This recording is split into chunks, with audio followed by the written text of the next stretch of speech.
Hello बच्चों, कैसे हो? तो आज हम अपना सेकंड लेक्चर शुरू करेंगे। Predefined data types in C plus plus. Data type क्या होता है? Data type is simply the type of the data which we want to operate upon. अब ये तो बड़ी कॉमन सी बात है कि भाई जो डाटा हमने ऑपरेट करना है उसकी कोई टाइप होगी।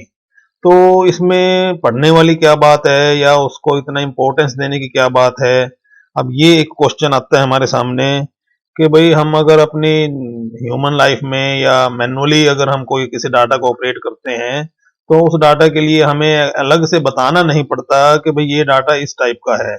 मैं आपको कोई दो नंबर देता हूँ, उनको ऑपरेशन करने के लिए बोलता हूँ भाई आप 5 और 7 को ऐड कर दो, तो आप उसमें कर दोगे। मुझे ये थोड़ा नहीं बताना पड़ता है कि भाई 5 इंटीजर टाइप का है और 7 इंटीजर टाइप का है, अब आप इनको ऐड करो। तो इसका मतलब ये हुआ कि हमारी जो ह्यूमन वर्ड है उसमें हमें जो डाटा है उसकी जो टाइप है वो हमें अलग से नहीं बतानी पड़ती, लेकिन कंप्यूटर में हमें इसकी टाइप अलग से बतानी पड़ती है, क्योंकि कंप्यूटर को कोई भी ऑपरेशन अगर वो लगाता है तो उसके लिए उसको एक्सक्लूसिवली इंस्ट्रक्शन हमें पास ऑन करनी पड़ती हैं। लेकिन उन इंस्ट्रक्शन की जरूरत क्या है, टाइप को बताने की जरूरत क्या है? अब हमारे सामने अगला क्वेश्चन ये आता है, तो नीड क्या है डाटा टाइप को बताने की? The information about the type of data is required for the following reasons. अब देखो ये पॉइंट्स होंगे जिनके लिए हमें उसकी टाइप बतानी जरूरी होगी। तो पहला तो है memory requirements for proper memory management. अब मेमोरी में टाइप की क्या जरूरत है? तो उसमें है कि पहला तो है डिटरमिनिंग स्पेस रिक्वायरमेंट। अब देखो आपने जिस टाइप के डाटा को यूज करना है वो डाटा मेमोरी में कितना स्पेस कंज्यूम करेगा या उसके लिए मेमोरी में कितना स्पेस रिजर्व रखें, ये डिसाइड करने का काम कंपाइलर का है। अब जैसे सी लैंग्वेज में या सी प्लस प्लस में जो इंटीजर टाइप है, इंट है, उसके लिए 2 बाइट कंज्यूम अगर वो करता है तो उसके पास एक टेबल होगी, उस टेबल से वो डिटरमिन करेगा कि भाई इस इंटीजर के लिए मुझे 2 बाइट का स्पेस रिजर्व करवाना है, तो उसकी डिटर्मिनेशन हो जाएगी, डिटर्मिनिंग द स्पेस रिक्वायरमेंट। दूसरा है allocating required space in memory. अब जो स्पेस उसने फैसला कर लिया कि भाई इंटीजर वेरिएबल है, उसके लिए 2 बाइट का स्पेस मुझे कंज्यूम करवाना है, रिजर्व करना है, तो उसको वो स्पेस मेमोरी में एलोकेट करना, मेमोरी में उस स्पेस को उसके लिए रिजर्व करना, ये उसका दूसरा काम होगा। उसके बाद है for determining the conversion to be use. Yes, conversion. अब देखो कोई भी वैल्यू है, कोई भी डाटा आइटम है जो हम कंप्यूटर में एंटर करते हैं, वो कहां जाके रुकेगी? मेमोरी में रुकेगी। मेमोरी में उसके लिए स्पेस भी उसने रिजर्व कर दिया, लेकिन वो डाटा वैल्यू मेमोरी में सीधी अपने एज इट इज नहीं जाएगी, उसकी 0101 में कन्वर्जन होने के बाद वो 01 की फॉर्म में वहां मेमोरी में स्टोर होगा, सेव होगा। तो इसका मतलब ये हुआ कि उस कंपाइलर को अब तीसरा काम क्या करना पड़ेगा कि जो वैल्यू हम उसको दे रहे हैं उस वैल्यू की उसने कन्वर्जन करनी है 0101 में। तो वो कौन सी स्कीम से उसकी कन्वर्जन करेगा, ये डिपेंड करता है कि उसकी टाइप कैसी है। तो इसलिए हमें टाइप बतानी पड़ती है कि हम जिस भी टाइप की वैल्यू हम बता रहे हैं उसकी टाइप के अनुसार ही वो उसकी कन्वर्जन करता है। जैसे इंटीजर वैल्यू है, इंटीजर के लिए वो टूज कॉम्प्लीमेंट स्कीम यूज करेगा उसको 01 में कन्वर्ट करने के लिए। फ्लोट वैल्यू है तो उसके लिए नॉर्मलाइज्ड फ्लोटिंग पॉइंट वाली स्कीम यूज करेगा। करेक्टर है तो करेक्टर के लिए आस्की या एब्सीडेक वाली स्कीम यूज करेगा। ये सिस्टम टू सिस्टम वेरी हो सकती है, लेकिन मतलब कि किसी स्कीम के तहत ही वो जो वैल्यू है उसकी 01 में कन्वर्जन करता है, उसके बाद वो 01 की फॉर्म में ही मेमोरी में स्टोर होती है। अब अगला क्वेश्चन, अगला point, giving a name to the allocated memory location for easy access. अब उसने मेमोरी अलॉट कर दी उसके लिए, वैल्यू के लिए, डाटा के लिए, तो उस मेमोरी को हम कैसे एक्सेस करेंगे, उसको रेफर कैसे करेंगे? वो होगा with the name of, with the help of the variable name. हम उस लोकेशन को या कंपाइलर उस लोकेशन को एक नाम दे देगा, उसी को हम वेरिएबल बोलते हैं, वेरिएबल नेम बोलते हैं। तो वो क्या हो गया कि हमारे लिए आसान हो गया कि हम उस मेमोरी लोकेशन को उसके नाम से, उसके वेरिएबल के नेम से हम एक्सेस कर सकते हैं। ये उसने अगली सर्विस हमें देनी है। उसके बाद define the set of valid operations. Valid operations, अब देखो कोई भी डाटा है उस डाटा के ऊपर कुछ ऑपरेशन ऐसे होंगे जो हम लगा सकते हैं और कुछ ऑपरेशन ऐसे होंगे जो उसके ऊपर डिफाइंड नहीं है या जिनको हम नहीं लगा सकते। जैसे फॉर एग्जांपल प्रीडिसेसर और सक्सेसर वाला एक ऑपरेशन है। प्रीडिसेसर और सक्सेसर क्या है कि भाई इससे नेक्स्ट नंबर कौन सा है, तो इंटीजर के केस में तो वो डिफाइंड है। भाई जैसे आपको हो जी कि 4 का प्रीडिसेसर क्या है, 4 का प्रीडिसेसर का मतलब 4 से पहले कौन सा नंबर है, तो 4 से पहले 3 है। इंटीजर के केस में तो ये डिफाइंड है। 4 से नेक्स्ट नंबर कौन सा है, 4 से नेक्स्ट नंबर 5 है, उसका सक्सेसर भी डिफाइंड है।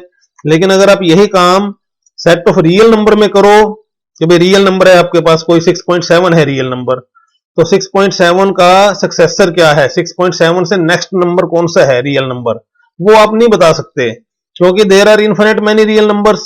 तो आप उसको पिन पॉइंट नहीं कर सकते भी 6.7 के बाद नेक्स्ट नंबर यही होगा, 6.8 होगा।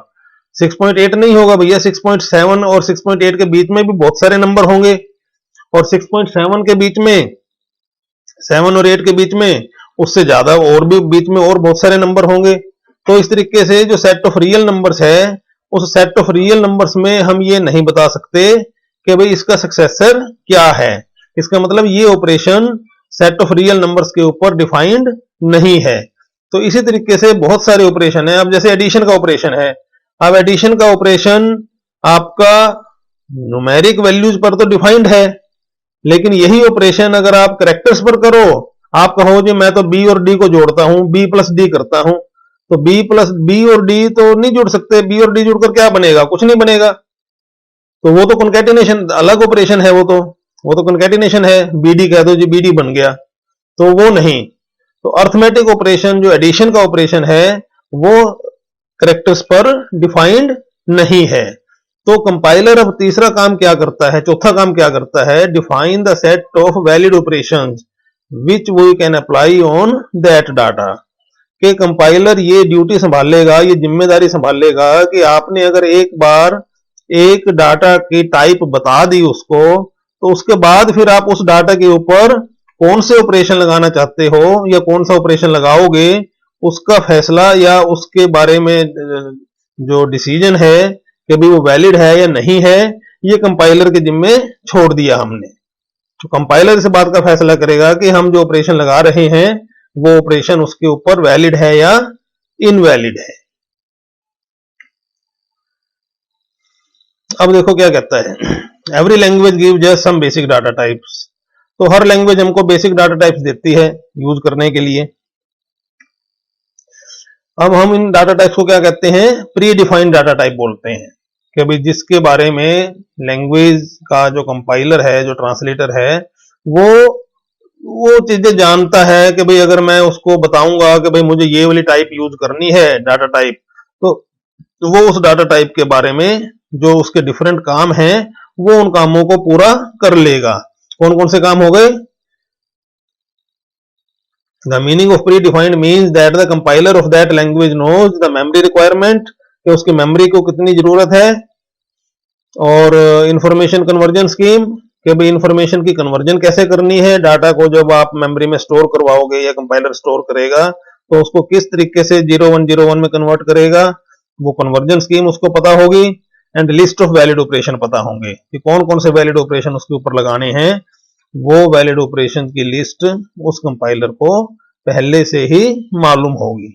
तो ये 3 स्टेप तो ये हो गए, 3 पॉइंट। अच्छा, चौथा पॉइंट जो है वो बहुत इंपॉर्टेंट है।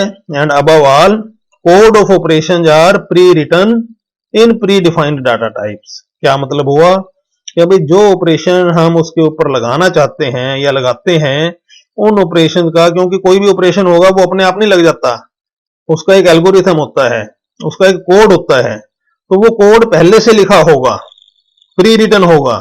हम एडिशन करते हैं, सी लैंग्वेज में हमने नंबर्स को जोड़ा था, 2 इंटीजर नंबर्स को ऐड कर दिया था i प्लस जे, तो i प्लस जे करने से हमें रिजल्ट मिल गया, ठीक मिल गया।